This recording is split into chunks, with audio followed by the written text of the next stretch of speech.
দুর্নীতি সম্পর্কিত যে সমস্ত কাজ করেছেন কিছু বিল্ডার্সরা, সেই বিষয়ে আমরা আলোচনা করে তদন্ত করার ব্যবস্থা করেছি। রাজনৈতিক হিংসা এবং অন্যান্য আইন শৃঙ্খলা জনিত যা যা ঘটনা বিগত কয়েক বছরে ঘটেছে, ইনক্লুডিং মহিলাদের উপর অত্যাচার, পুলিশকে পরিষ্কার বলা হয়েছে নতুন করে এফআইআর করতে, এফআইআর নিতে, অ্যাকশন নিতে।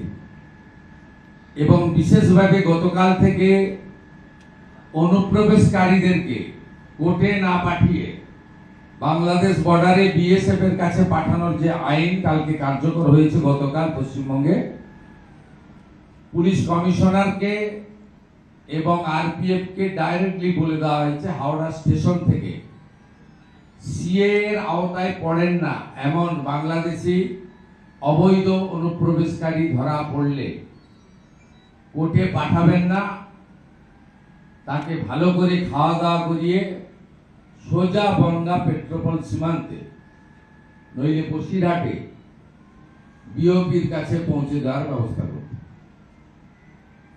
এবং তার সংখ্যা প্রত্যেক সপ্তাহে থ্রু ডিজিপি সিএম হতে পাঠাতে হবে।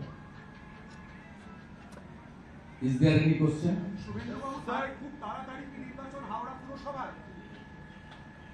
আমরা ডিলিমিটেশন অন্যান্য প্রক্রিয়া শুরু করতে বলেছি। মিউনিসিপাল অ্যাফেয়ার্স মিনিস্টার দুর্গাপুরে আছেন, একটা মিটিং, সেখানে আমি যাব। সবার সঙ্গে আলোচনা করে আমরা প্রাথমিকভাবে যেটা বলতে পারি, আমরা রাজনৈতিক দল গণতন্ত্রে বিশ্বাস করি। আমরা মনে করি পৌরসভা কর্পোরেশনে জনগণের অংশগ্রহণের মাধ্যমে নির্বাচন ছাড়া প্রকৃত পরিষেবার স্বাদ মানুষ পেতে পারেন না। তাই আমাদের বিশ্বাস, আমরা ডিসেম্বরের মধ্যে সব ঠিকঠাক থাকলে ডিলিমিটেশন ইত্যাদি ইত্যাদি আমরা গণতান্ত্রিক পৌর বোর্ডের হাতে হাওড়া কর্পোরেশন এবং বালি তুলে দিতে পারব।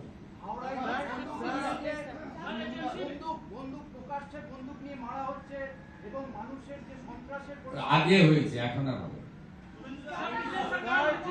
এখানে আর হবে না। এখানকার সিপি কে নিয়োগ করেছিলেন ইলেকশন কমিশন, আমি মনে করি হি ইজ কম্পিটেন্ট। আমি মনে করি তাকে কিছু ইনপুট দেওয়া হয়েছে, তার ম্যান পাওয়ার শর্টেজ আছে, তার লজিস্টিক সাপোর্ট শর্টেজ আছে, এইসব সাপোর্ট গুলো গভর্নমেন্ট তাকে দেবে, উনি করবেন। लेकिन जो खारिजी मदरसा है जिसकी वजह से मूलभूत परिचय हमारे यहाँ पे काफी प्रभावित हुई है, सालों से ये चल रहा है। यहाँ जो पब्लिक इम्यूनिटीज है कुछ नहीं था। आज का ये हाई लेवल का मीटिंग में यही संदेश है, तुरंत सीवेज सिस्टम से लेकर ड्रिंकिंग वाटर से लेकर जो नागरिक सुविधा अभी चालू करना चाहिए, हेल्थ केयर का सिस्टम, प्राइमरी एजुकेशन का सिस्टम, रेल का साथ तालमेल करके जो कॉर्पोरेशन को देना चाहिए था वो हम लोग आज से शुरू कर दिया।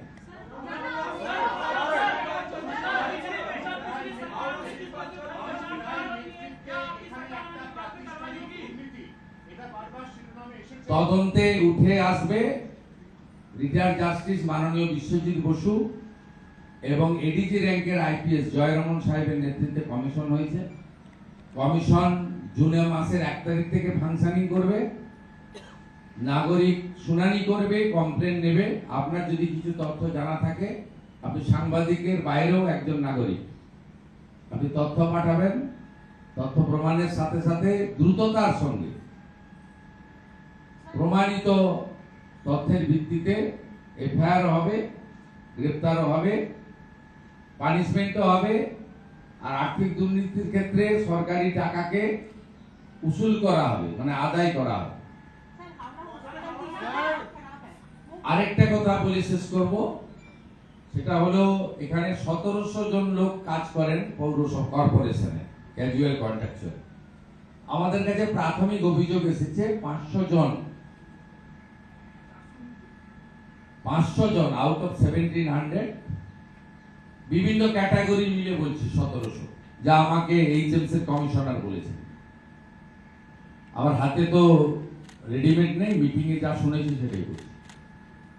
তাতে 500 জন অ্যাপ্রক্স তারা বেতন তোলেন, পরিষেবা দেন না। 8 ঘন্টা তো অনেক দূরের কথা, 8 মিনিটও দেন না, কারণ তারা রাজনৈতিক প্রভাবশালীদের আশীর্বাদ পুষ্ট। আমরা তাদের ক্ষেত্রেও বলেছি, কোন দল করেন তা বড় কথা নয়, টাকাটা কর্পোরেশন থেকে পান,